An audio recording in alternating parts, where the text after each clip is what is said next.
My name is Raymond. Before my retirement several years ago, I enjoyed a 50-year career conducting symphony orchestras and opera productions throughout the United States and many countries abroad. I was diagnosed with ATTR-CM in 2021, and I started on Vyndamax. So I've been taking Vyndamax now for about 4 years. Vyndamax is a prescription medicine used to treat adults with cardiomyopathy of wild-type or hereditary transthyretin-mediated amyloidosis, or ATTR-CM, to reduce deaths and hospitalization related to heart problems.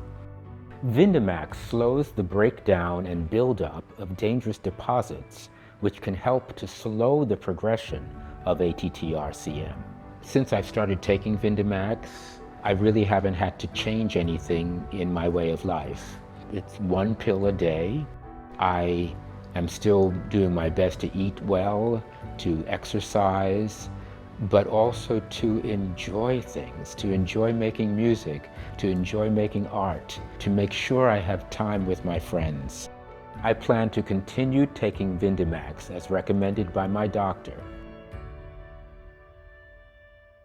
Before taking Vyndamax, tell your healthcare provider about all your medical conditions, including if you have liver problems, are pregnant or plan to become pregnant, are breastfeeding or plan to breastfeed. Tell your healthcare provider about all the medicines you take, including any prescriptions or over-the-counter medicines, vitamins, and herbal supplements. There were no known side effects that happened during treatment with Vyndamax.